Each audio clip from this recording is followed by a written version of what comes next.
안녕하세요. 수요 성경 공부에 오신 여러분을 주님의 이름으로 환영합니다. 내비게이터 선교회에서 나온 그리스도인의 생활연구 8권 교제의 생활이죠. 요한일서 1장을 오늘 공부할 차례인데요. 예비 공부라고 되어 있습니다. 그 예비 공부에 대한 부분은 지난주에 했고요. 1장을 이제 여러 번 읽으라고 안내가 나와 있습니다. 7권과는 달리 낱말의 정의를 적지는 않습니다. 생소한 낱말이 나오면 찾아보십시오. 국어사전의 의미가 충분히 나타나 있지 않으면 성경사전이나 성구사전을 사용하십시오. 당신이 더 잘 이해하기를 원하는 단어는 성구사전에서 찾아 그 낱말이 요한일서, 요한이서, 요한삼서 그리고 요한복음에서는 어떤 의미로 사용되었는가를 살펴보십시오. 또한 그 낱말이 신약성경의 다른 부분과 구약성경에서는 어떻게 쓰여졌는가를 살펴보십시오. 이와 같이 한 낱말이 다른 구절에서 어떻게 사용되었는가를 살펴보는 것은 그 낱말의 의미를 분명하게 이해하도록 도와줍니다. 성경을 읽으시다가 좀 궁금한 낱말, 좀 더 설명이 필요한 낱말들을 찾아보라 이거죠. 요즘은 인터넷이 너무 발달해서 그냥 구글 검색에다가 단어 치고 검색해 보시면 여러 가지 해석들이 나옵니다. 잘 참조하시면 됩니다. 자, 요한일서 1장, 2장은 무엇을 말하는가? 요한일서에서는 데살로니가 전서에서와 같이 풀어쓰기보다는 각 장을 요약하게 될 것입니다. 스스로 해야 할 과제죠. 당신이 풀었을 때에는 당신 자신의 말로 그 사상을 다시 표현했습니다. 풀어쓰는 데는 길이에 제한이 없습니다. 그것과는 대조적으로 요약한다는 것은 성경의 어떤 부분을 더 짧은 문장으로 압축시키되 그 부분에 나타난 내용을 완전히 포함시키는 것을 의미합니다. 요약의 목표는 중요한 것은 다 포함하되 아주 짧게 간추리는 데 있습니다.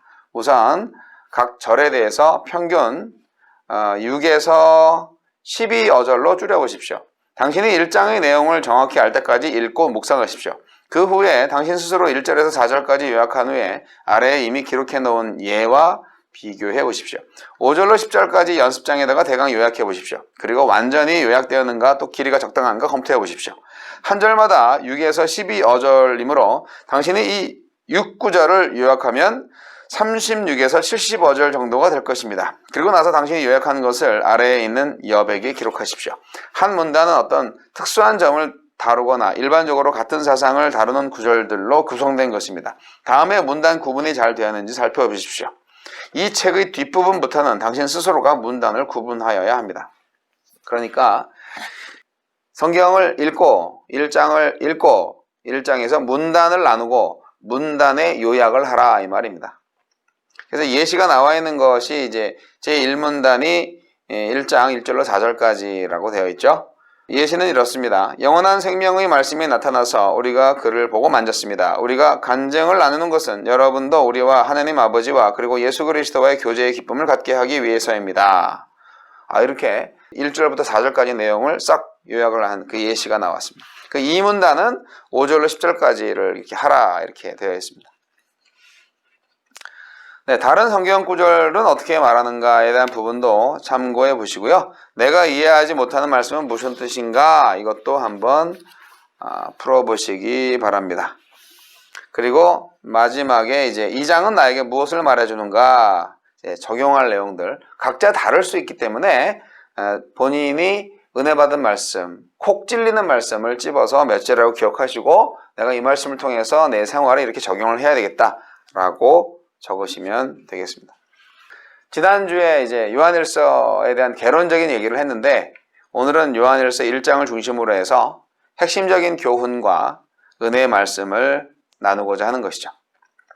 1절로 4절까지는 생명의 말씀이신 하나님에 대해서 얘기하고 있고 5절로 10절까지는 빛이신 하나님과 빛 가운데 행하라는 명령으로 구성되어 있습니다. 요한일서 1장 1절은 본서 전체를 이끄는 주제입니다. 예수 그리스도 안에서 나타난 예수 그리스도께서 친히 선포하신 생명의 말씀에 관한 것이니까요. 이것은 말씀의 성육신에 대해서 말하고 있는 것입니다. 헬라의 이단 사상은 그리스도의 성육신과 십자가 구속 사건의 실제를 부인하고 올바른 행위는 정신적인 것이라고 주장을 합니다. 영주주의를 말하는 건데요.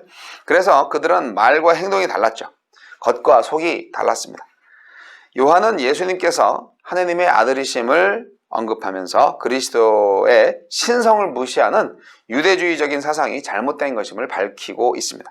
그리고 요한은 5절에 하나님은 빛이시라는 주제를 언급한 후에 성도들이 어떻게 해야 빛 가운데 행할 수 있는지를 말씀하고 있습니다.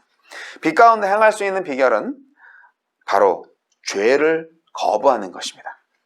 요한은 계속적인 죄의 방치를 거부하고 죄를 극복할 수 있는 대상으로 깨달아 항거해야 한다고 강력하게 권면합니다. 영지주의자들은 죄의 결과를 극소화하거나 죄의 존재를 부정하는 이단입니다. 죄의 본성은 아담과 하와의 타락 후에 모든 인간에게 지워져 있습니다. 따라서 하느님의 절대적인 의로우심 앞에서 인간은 불의한 존재에 불과합니다. 의는 없어요. 그러나 하나님은 죄악된 인간을 버리지 않으시고 독생자 예수 그리스도를 보내셔서 그를 십자가에 죽게 하심으로 인간의 구원을 이루셨습니다. 성도가요, 진실로 빛 가운데에서 살려고 노력한다 해도요, 범죄의 가능성은 언제나 여전히 남아 있습니다.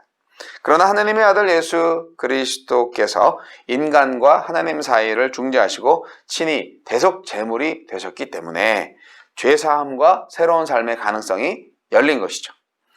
이것은 인간의 죄를 변명하는 것이 아니라 어떤 인간이든지 예수님의 희생 제사에 의해서 죄의 세력으로부터 구원을 받을 수 있다는 사실을 말하는 것입니다. 우리는 요한 서신을 통해서 올바른 기독론과 올바른 기독교 윤리의식을 가질 수 있습니다. 죄의 심각성을 삭감하려고 하는 행위나 이 세상 삶 가운데서 전적으로 죄 없이 살아가려고 하는 것은요, 인간 스스로 죄의 문제를 자신의 힘으로 해결하려고 하는 그런 건데요, 그게 불가능합니다. 인간은 죄의 문제를 해결할 수가 없습니다. 오직 믿음으로 하나님께 나아가서 자기의 죄를 고백할 때 죄의 결과를 피할 수 있습니다. 왜냐하면 하나님의 아들 예수 그리스도를 통해서 하나님의 용서를 받을 수 있게 되기 때문입니다. 이러한 이유로 예수를 믿는 성도는 계속해서 빛 가운데 살 수 있습니다. 사랑하는 성도 여러분, 왜 신앙생활이 어렵게 느껴질까요? 왜 신앙생활 하기가 이렇게 어려울까요? 우리가 아직 세상에 살고 있기 때문이에요. 예수 그리스도를 믿는 사람들은 영원한 생명을 선물로 받지만 그분의 십자가의 구속을 믿지 않는 사람들은 영벌을 받게 됩니다. 그런데 사람들은 넓은 멸망의 길을 좋아하고 좁은 영생의 길을 좋아하지 않습니다. 왜 그럴까요? 세 가지 이유가 있습니다. 첫째, 영생의 길은 험난한 길이기 때문입니다. 그 길은 세상이 포기해야 갈 수 있는 어렵고 힘든 길입니다. 주님께서는 하나님의 나라를 위해서 집이나 아내나 형제나 부모나 자녀를 버리라고 역설적으로 말씀하셨습니다. 누가복음 18장 28절로 30절. 둘째, 영생의 길은요, 긴 여정의 길입니다. 사람이 유명해지거나 훌륭해지는 것은 어느 날 갑자기 이루어지는 것이 아니고 대개 길고 오랜 노력의 결과입니다. 영원한 생명도 금방 얻어지는 게 아니고요, 실로 오랜 믿음 끝에 얻어집니다. 아시겠습니까?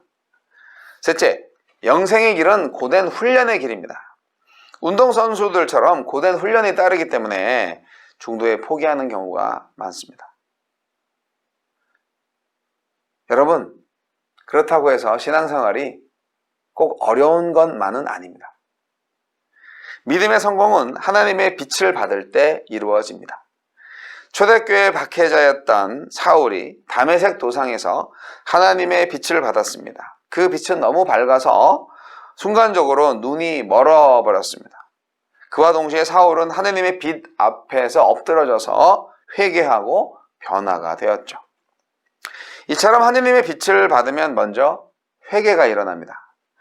캄캄한 밤에는 잘 볼 수 없지만 밝은 낮에는 분명히 볼 수 있는 것과 같이 우리가 어두운 죄악 가운데 있을 때에는 우리 죄를 올바로 깨달을 수 없지만 의와 진리의 빛 대신 하나님 앞에 나오면 하느님의 광명한 빛이 우리를 비춰서 우리 자신이 매우 중한 죄인임을 깨닫게 되는 것입니다. 그리고 죄를 깨달으면 회개를 해야죠. 회개를 하게 됩니다.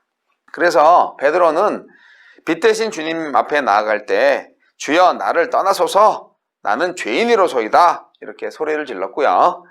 다윗도 여호와여 내 젊은 시절의 죄와 허물을 기억하지 마시고 주의 인자하심을 따라 주께서 나를 기억하시되 주의 선하심으로 하옵소서 라고 고백했습니다.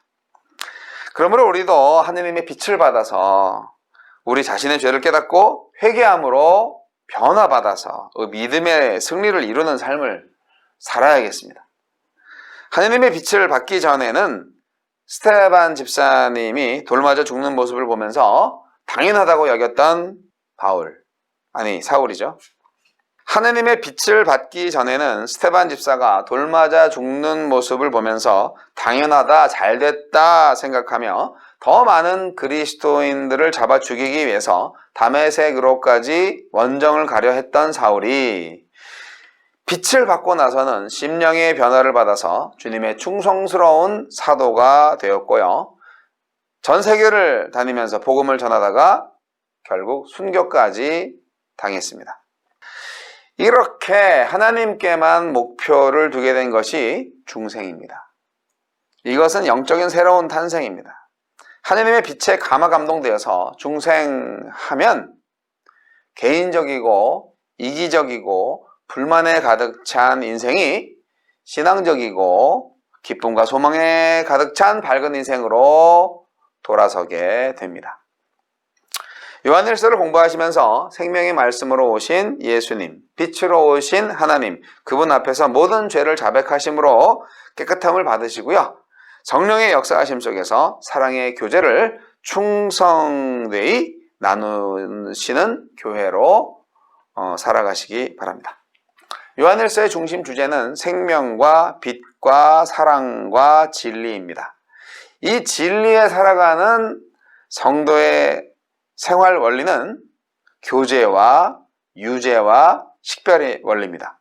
교제의 원리는 1장에서 유제, 그러니까 거한다는 의미죠. 그 원리는 2장에서, 그리고 식별의 원리는 3장에서 다루고 있습니다. 교제의 원리, 이것을 제대로 파악하고 터득해야 합니다. 이번 성경 공부 그리스도인의 생활 연구 8권의 제목이 교제의 생활인 거 아시죠? 요한이 말하고 있는 성도의 교제는 세상에서 흔히 말하는 교제가 아닙니다. 성도의 교제는 성부, 성자, 성령의 교제이고요. 성부 하나님과 그 아들 예수 그리스도의 교제이고 예수 그리스도와 성도와 다른 성도와의 교제인 바, 즉 삼중적이고 본질적인 교제를 의미합니다. 성도는 성령을 통해서 예수 그리스도와 교제하고요. 그리스도와 교제함으로써 성부 하나님과 교제하고요. 다른 성도와도 참된 교제를 할 수 있게 됩니다. 여기서 성도가 성령을 통해서 예수 그리스도와 교제할 수 있는 수단은 믿음입니다. 성도는 그리스도를 믿음으로써 그분과 지속적인 교제를 할 수가 있고요. 이 교제를 통해서 성도는 생명을 얻게 됩니다. 다시 말해서 성도와 하나님과의 교제는 생명의 교제입니다. 또한 성도는 그리스도를 믿음으로써 다른 성도와 참된 교제를 할 수가 있습니다. 성도 상호 간에 이루어지는 참된 교제는 각 성도가 단독으로 하는 것이 아니고요. 예수 그리스도를 믿는 믿음으로 하는 것입니다. 이때 성도가 다른 성도와 교제를 한다는 것은 곧 사랑함을 의미합니다. 이 사랑의 교제가 생명의 교제이기도 합니다. 그래서 이 성도의 교제가 일반 사람들의 교제와 다른 것, 도표를 보세요. 짜잔. 예수 그리스도가 있고 A 성도가 있고 B 성도가 있습니다. 이들 사이에는 항상 성령, 믿음, 그리고 생명이 있고요. 결국 사랑으로 표현됩니다.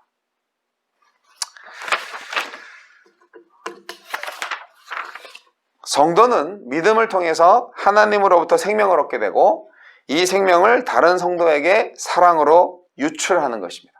이는 하느님은 본질상 생명이고 사랑이라는 사실과 긴밀한 연관성이 있습니다. 이제 성도의 교제가 뭔지 감이 잡히시나요? 교회에서 모여서 식사하시고 세상 이야기 풍성하게 하면서 즐겁게 놀다 가시는 것이 교제가 아니고요.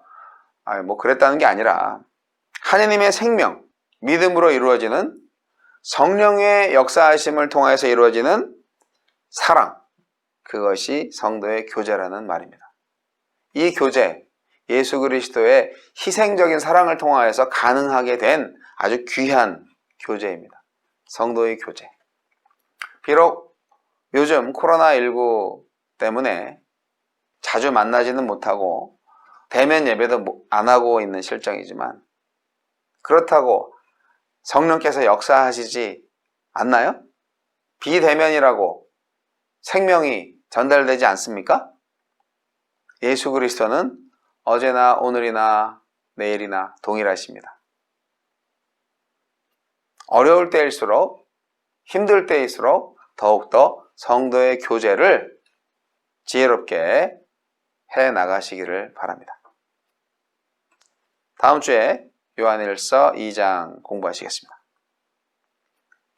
하느님 아버지, 말과 혀로만 사랑하지 말고 행함과 진실함으로 할 수 있는 교회가 되게 하여 주옵소서. 하느님은 사랑이십니다. 예수님 이름으로 기도하옵나이다. 아멘.